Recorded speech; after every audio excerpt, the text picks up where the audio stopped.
Vamos dar início, então, à unidade 2 do curso de Didática da História, intitulado Aprendizagem e Consciência Histórica. O primeiro texto disponibilizado para essa unidade intitula-se Por que Aprender História, na tradução para a língua portuguesa, texto original do professor Peter Lee, professor inglês, e o professor Peter Lee faz nesse texto uma provocação para que depois possamos pensar na relação entre a aprendizagem histórica e a didática da história. A primeira questão que o professor coloca nesse texto é a ideia de que o passado é uma construção, através de conceitos, que vão ganhando concretude a partir das informações que nós temos sobre esse passado. E ele dá o exemplo do comunismo, não é mesmo? Para que possamos falar de comunismo, para que possamos compreender esse conceito, ou esse período da história em que o comunismo ascendeu ao poder em diversos lugares e nações, nós precisamos de informações, de vivências, daquilo que as pessoas viveram, quem foram os comunistas, que ideias foram essas, como elas foram colocadas em prática, ou seja, a partir da experiência humana. Então, a historicidade ela é fundamental para compreendermos, antes de mais nada, o que é e como se aprende história, especificamente, no nosso caso, de uma sala de aula ou na aula histórica, né, como a professora Maria Auxiliadora Schmidt vai denominar recentemente em sua obra. O professor Peter Lee, para nos ajudar a pensar sobre a aprendizagem histórica, ele busca referências já na década de 60, final dos anos 60, no Plumb, né, na obra do Plumb. E o Plumb, naquele período, já dizia que o passado ele é uma criação ideológica, ele comporta propósitos de controlar indivíduos, motivar sociedades, inspirar classes, dentre tantas outras intenções. Ou seja, não existe uma história imparcial, como alguns apregou, não é mesmo? E a história, sim, ela é carregada de intenções. A construção histórica, toda a narrativa está ligada a intenções. Aprender história nessa compreensão do plano e nessa perspectiva nos ajuda a conhecer os mecanismos das mudanças históricas, percebendo o papel da razão no sucesso e fracassos humanos. É essa história racional, essa história construída a partir de uma metodologia, a partir de referências, que será desenvolvida numa aula de história, não é mesmo? A partir de referenciais curriculares. Sabemos, sim, que a história é uma construção ideológica, que ela tem intenções, que ela tem múltiplas narrativas, mas aquele ensino e aquela aprendizagem construídos na sala de aula, o professor Lee busca referências no Plumb para nos dizer que ela tem essa relação, essa vinculação com a razão. Também, outro autor referencial para Peter Lee, Kitson Clark, em 67, escreve também que homens e mulheres se veem como parte de um processo histórico que vem se acelerando, diante do qual precisam compreender o que esse processo significa. Necessitamos todos de um passado histórico, objetivo e verdadeiro. Então, é essa necessidade de compreender, não é mesmo? A mudança, compreender as crises de orientação, como Hughes nos diz, são essas motivações que nos levam a buscar este passado histórico, objetivo e verdadeiro, nas palavras do Clark. Outra referência utilizada pelo Peter Lee nesse texto é de 33, primeira metade do século XX ainda, Oakeshott, que vai fazer essa referência ao passado prático. Esse passado que advogados, políticos, sacerdotes e tantos outros sujeitos buscam para dar sentido a uma série de acontecimentos interrelacionados, mas que nessas narrativas e nessas construções não apresentam culminâncias, pontos de referências ou de catástrofes. Em história, nada está previamente aprovado, pois não existem condições previstas a partir das quais as ações se realizam. A história, diz esse autor, como campo disciplinar, respeita a independência na sucessão dos eventos no tempo. Então, essa história, como narrativa disciplinar, né, como um campo disciplinar, ela vai ter consciência de que não há uma previsibilidade, ela não vai naturalizar esses processos ou cristalizar narrativas, mas sim buscar como essas experiências de vida foram construindo aquilo que nós chamamos de passado. O Peter Lee, a partir dessas três referências, de tantas outras que ele vai utilizar nas suas produções, ele conclui que a partir das ideias de precursores como eles, a aprendizagem histórica, que é o nosso objeto aqui de estudo nessa unidade 2, tem que mostrar a diferença entre esse passado prático, que o Oakeshott citou, e a história. A história é essa sim que é racional e essa pode ser ensinada e aprendida. Ou seja, não vamos negligenciar ou fechar os olhos para essas outras narrativas, para essas outras racionalidades também, né? Podemos assim chamar, que advogados ou sacerdotes ou tantos outros sujeitos utilizam na sua vida prática para justificar e legitimar narrativas. Não vamos fechar os olhos para ela, para essas narrativas, mas a história que construiremos no ensino, na disciplina de história, ela vai ter essa vinculação com essa racionalidade. Ela tem que ser uma história possível de ser ensinada e aprendida. A partir dessa discussão, o Peter Lee elenca temas importantes que temos que nos atentar quando pensamos na aprendizagem histórica. Evidência, as leis, lições e generalizações, a experiência e, finalmente, a consciência histórica, que já viemos falando desde a unidade 1. A evidência na perspectiva da história, ela possibilita, segundo Peter Lee, uma investigação racional do passado, mas não é usada da mesma forma que nas ciências naturais. Não é aquela evidência empírica na perspectiva da ciência natural. As perguntas que os historiadores e professores de história fazem, porque aqui nós não vamos separar pesquisador e professor, né? Essas perguntas são diferentes das ciências naturais, assim como o material evidencial também. Já discutimos isso, né, na unidade 1, sobre o que torna a ciência uma história. A história uma ciência, desculpa. As leis, lições e generalizações, da mesma forma. Historiadores não acreditam mais que a história nos ensina lições. Essa ideia induzia a generalizações no passado, né?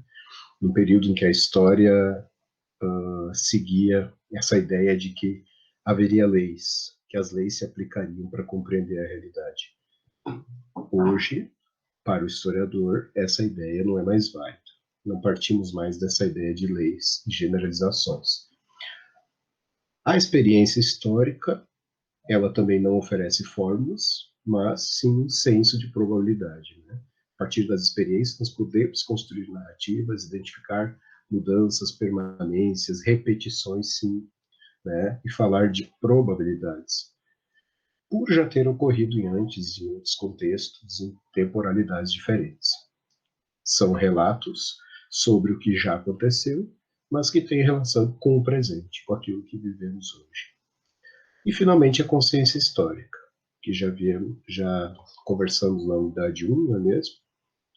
Tentando achar uma definição para esse conceito.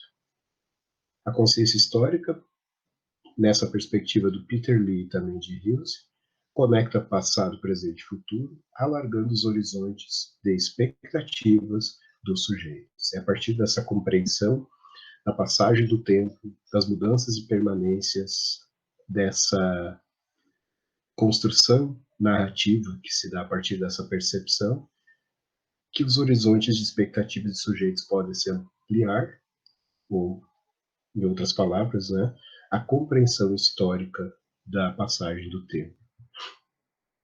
E aí nós partimos para o segundo texto, o segundo tópico dessa unidade, seguindo aí no roteiro que foi disponibilizado no SIGA, que seria a relação entre a aprendizagem histórica e a nossa disciplina aqui, didática da história.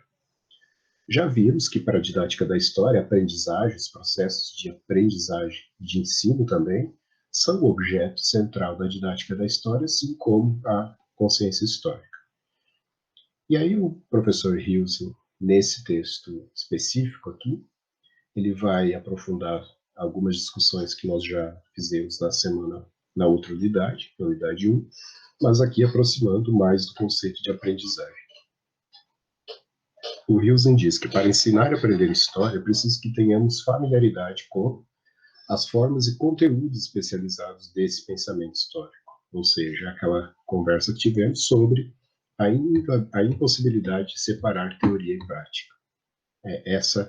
Esse é um pressuposto da didática da história. A indissociabilidade da teoria e da prática, naquela ideia da didática da história ampliada, construída no texto do professor Rafael Sade. E o Hilsing frisa: nós só podemos ensinar aquilo que nós sabemos, ou seja, é preciso ter conhecimento da teoria da história, da especificidade desse campo de conhecimento, não é mesmo? A natureza da história, como o Hilsing também chama, para poder ensinar, para poder construir conhecimento histórico.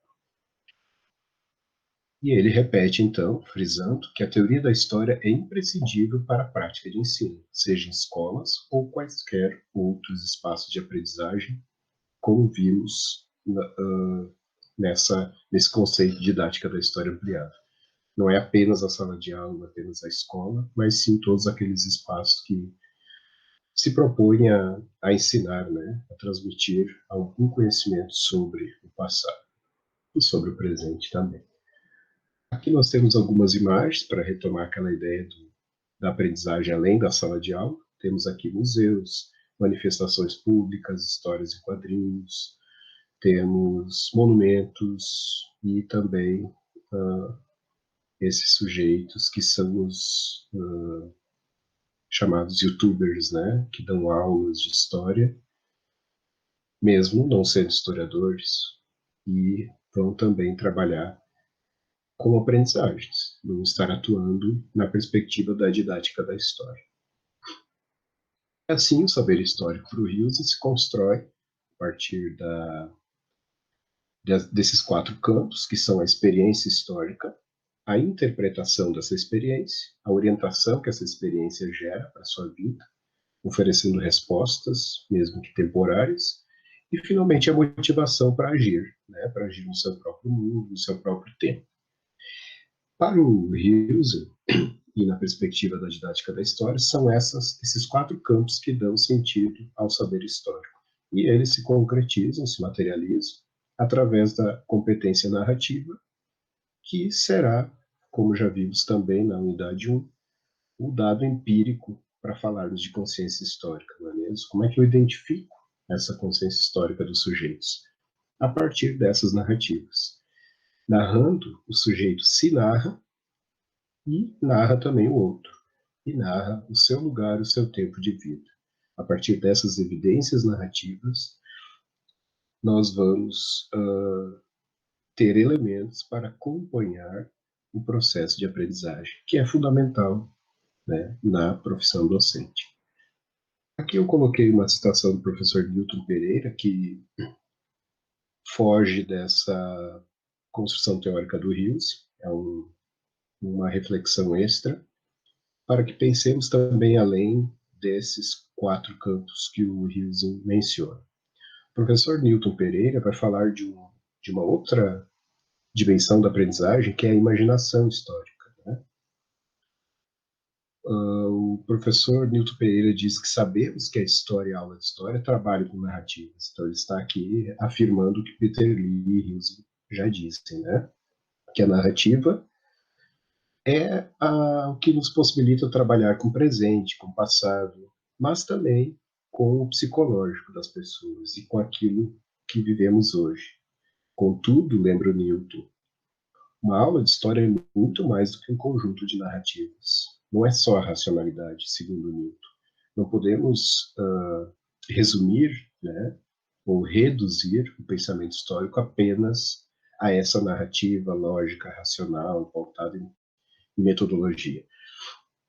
A operação de criação do conhecimento histórico, segundo Newton, das formas que inserimos no mundo, conceitos, definições, contextos, tudo isso é relevante, é fundamental, mas isso também implica a imaginação, na perspectiva e nessa argumentação do texto do Newton Pereira.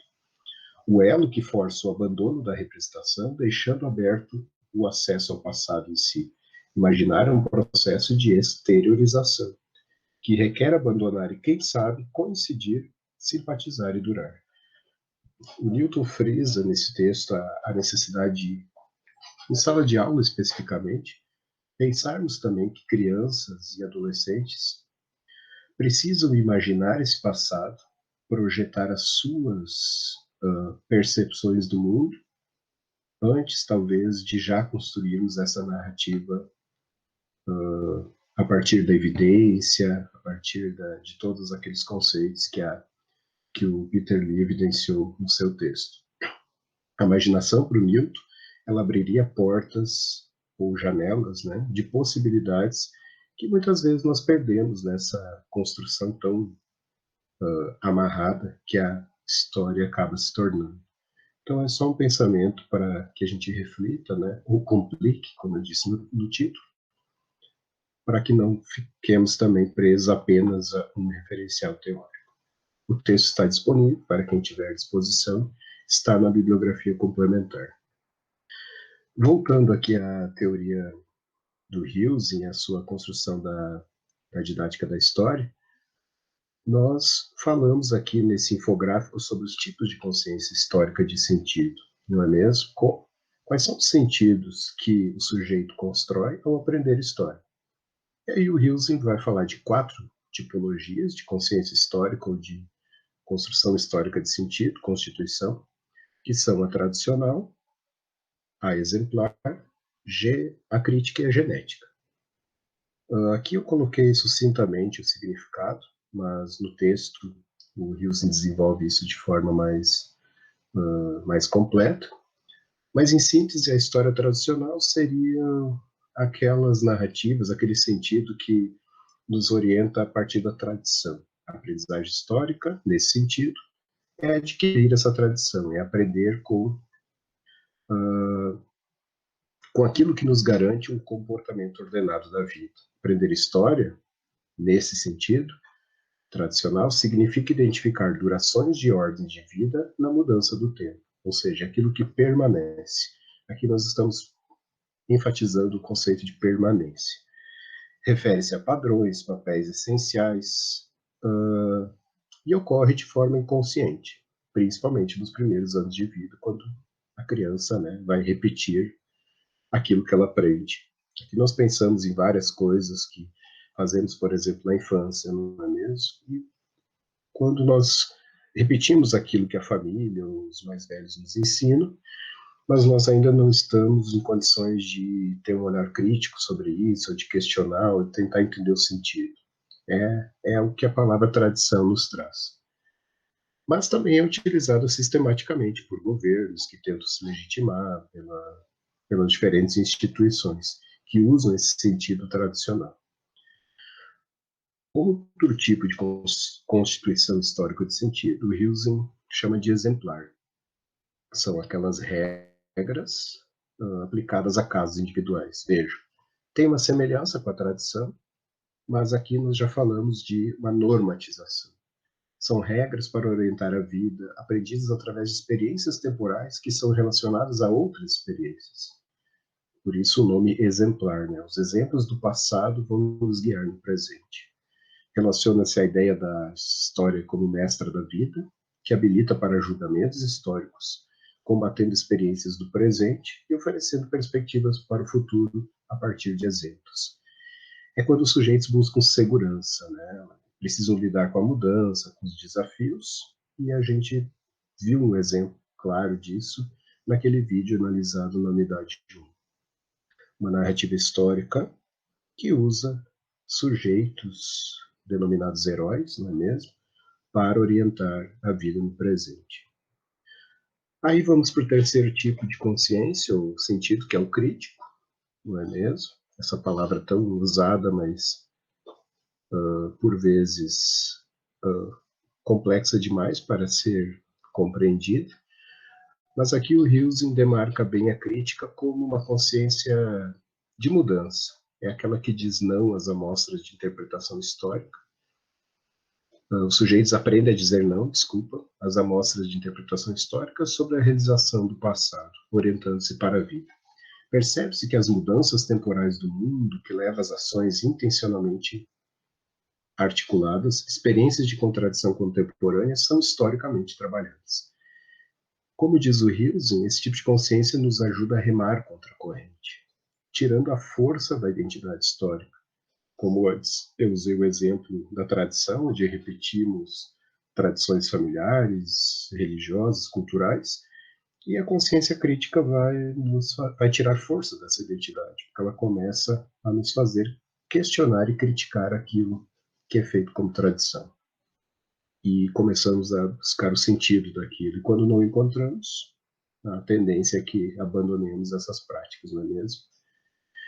Ela abre possibilidades para outras interpretações temporais da história e contribui para que o ser humano possa e queira ser outro. É a legítima consciência da mudança, né? É aquela que vem questionar e abalar o que a tradição e o exemplo nos afirmavam com tanta segurança. E, finalmente, o Hills identifica a consciência genética, que seria aquela baseada no pensamento histórico moderno. As experiências temporais sobre as memórias são processadas de modo que o momento da mudança temporal se torna também próprio, ele próprio se torna histórico. Ele garante a estabilidade da orientação prática e da autocompreensão. Ele alia a mudança à capacidade de mudar, como condições necessárias para a duração e a continuidade em direção ao futuro possível.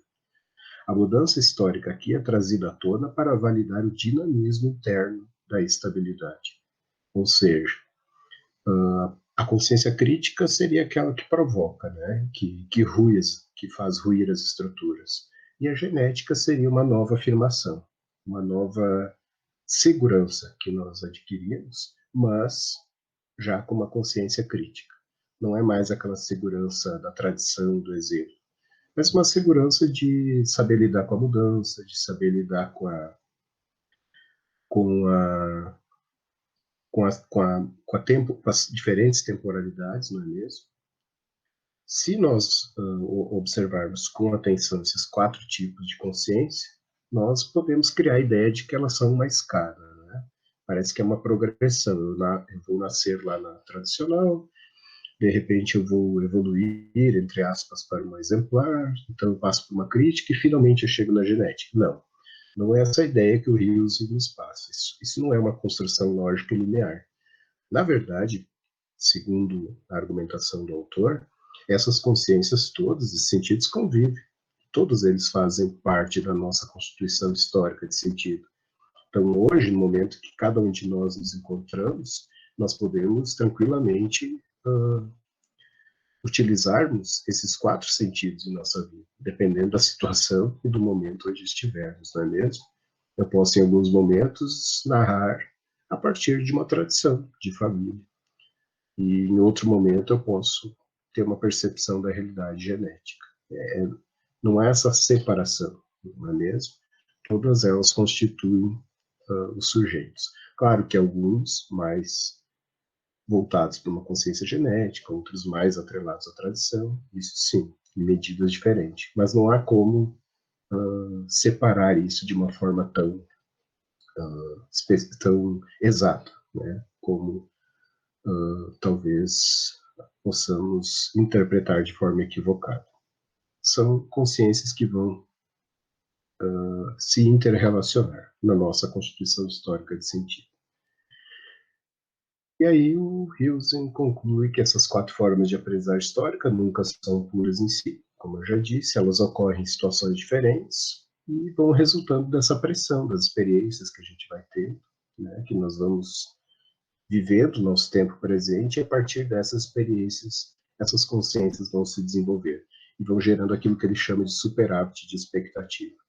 Quanto mais perguntas, quanto mais conhecimento histórico eu vou adquirindo, mais eu vou incentivando isso que ele chama de dinâmica explosiva. ou seja, põe a nossa consciência, o nosso pensamento em movimento, quando nos dedicamos a aprender história ligada à vida prática. Dedicamos a aprendizagem histórica no sentido da vida prática, e não aquela aprendizagem histórica só para obter notas, ou para acertar uma questão de Enem, ou para ser aprovado de uma série para outra. Né?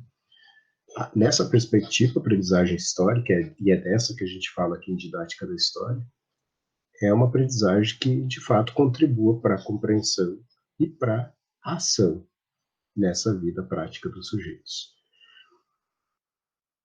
Finalizando o texto do Hilse, ele diz que, a partir de todos esses pressupostos, a aprendizagem histórica significativa são aquelas que contribuem para nós como indivíduos, para que nós nos conheçamos melhor, a nossa própria identidade, mas que também saibamos conviver e conversar com as outridades, né? Com os outros, a alteridade, aquele que não é igual a mim, aquela outra racionalidade que não cabe na minha leitura de mundo, e isso tudo vai gerando, através da comunicação narrativa, o que Hilsen chama de intersubjetividade.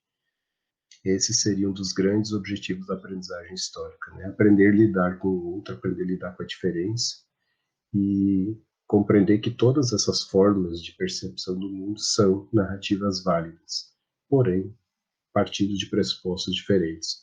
Hoje, por exemplo, se fala muito das outras epistemologias, né? A epistemologia indígena, a epistemologia quilombola, a epistemologia de um povo asiático. São várias narrativas que muitas vezes não cabem nessa leitura eurocêntrica que por muito tempo predominou na historiografia, não é mesmo?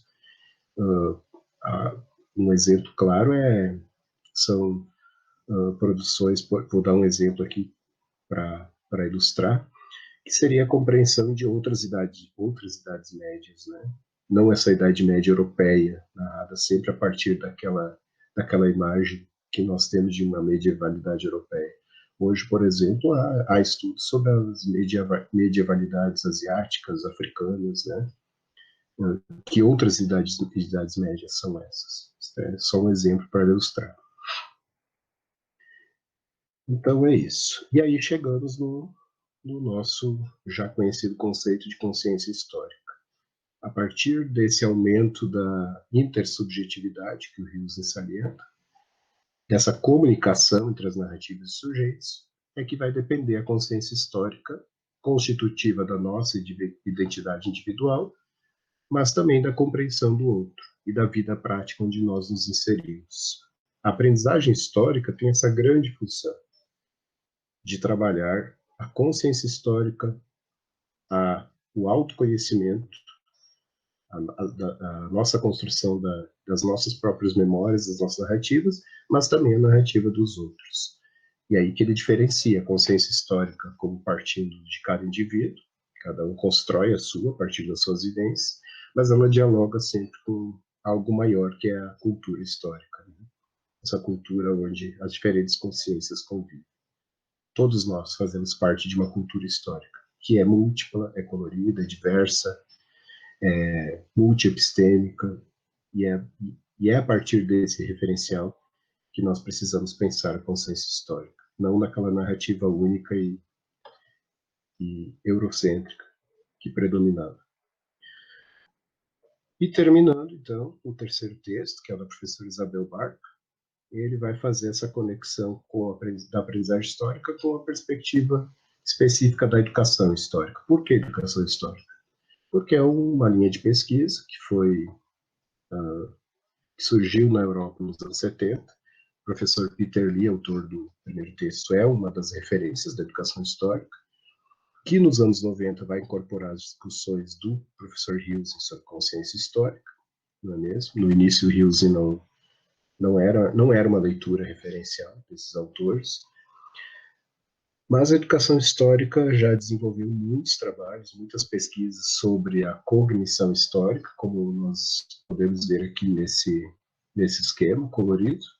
Em cada um desses espaços, nós podemos ver estudos, né?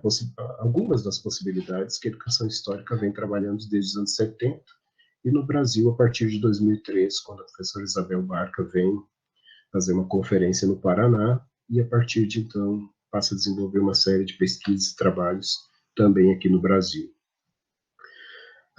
Por exemplo, começando no Campo Verde, nós podemos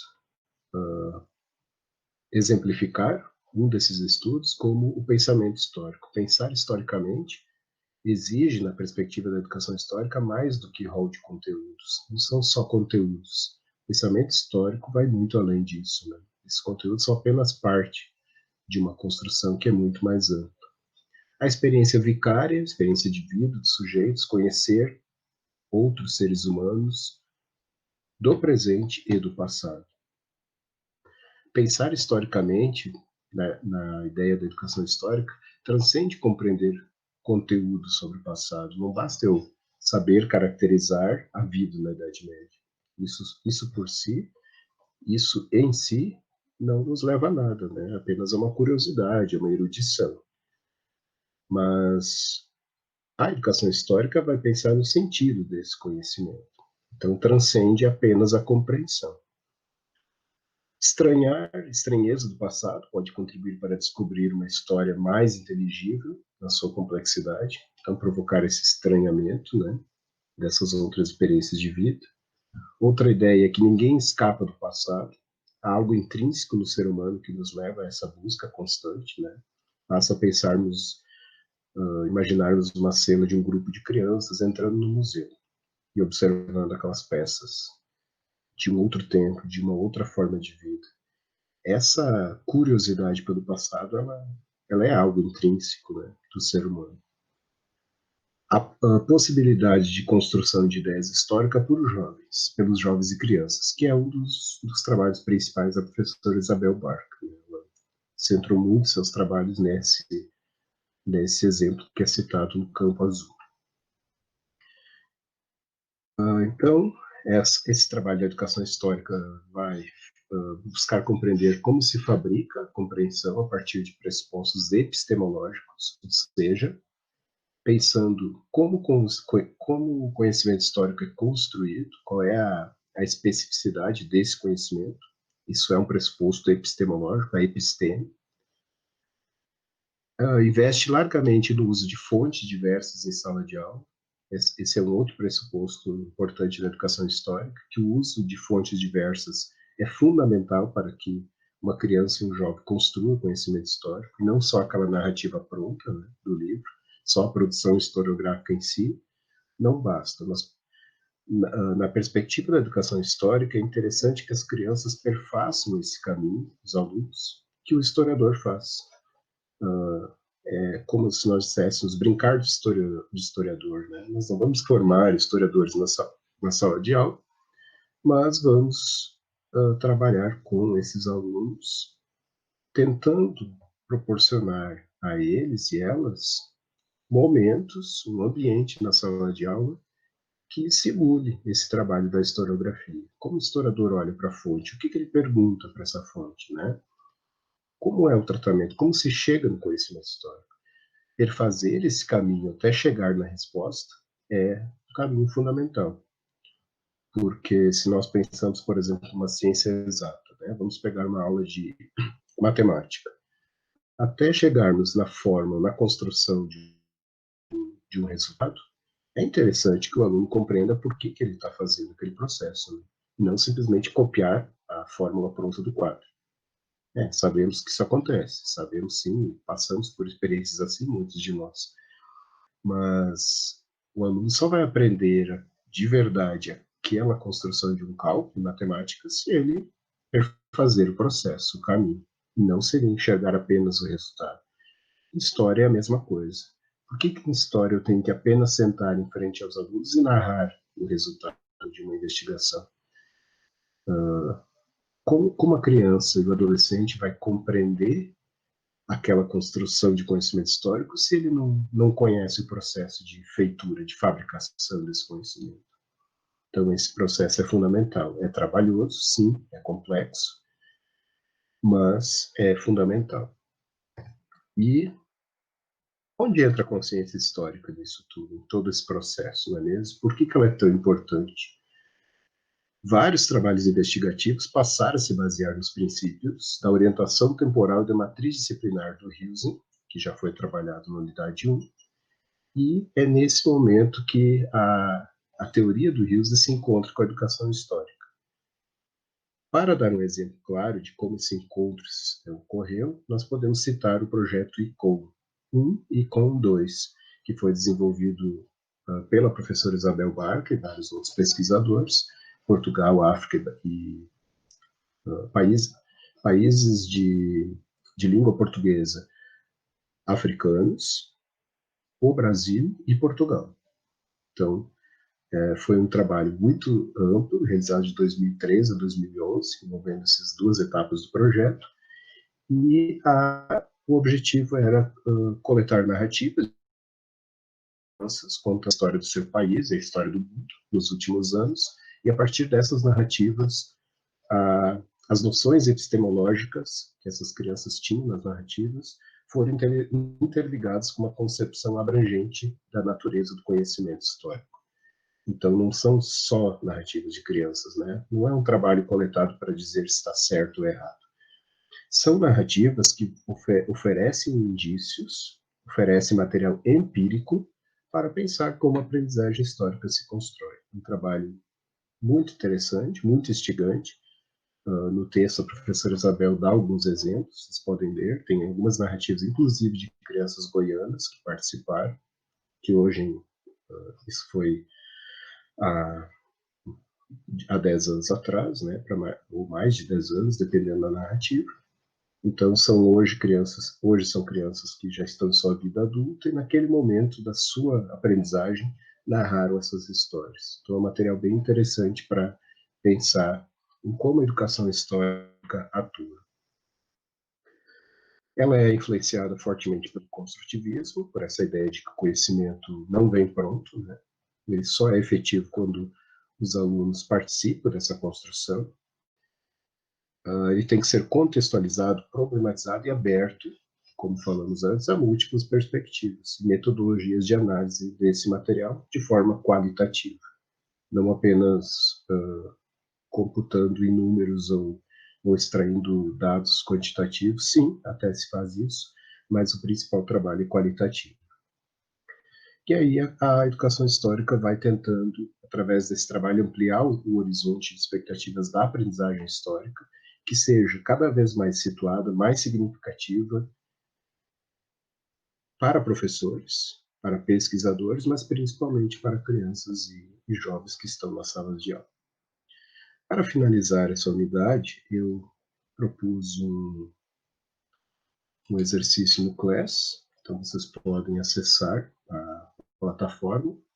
Esse exercício, ele vai sintetizar o que trabalhamos na unidade, então é importante que façam as leituras e até o dia 16 analisem a narrativa que está lá disponibilizada.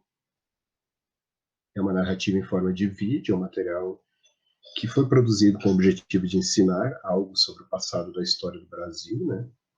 Sobre o passado brasileiro, mas é uma narrativa que tem uma série de limitações, uma série de especificidades. A nossa proposta é que vocês assistam essa narrativa e respondam às questões que estão propostas no formulário disponibilizado no Google Class. Então, nos vemos no dia 16. Espero que esse vídeo tenha ajudado, ou pelo menos provocado algumas questões. E dia 16 nós retomamos a discussão para finalizarmos a unidade 2.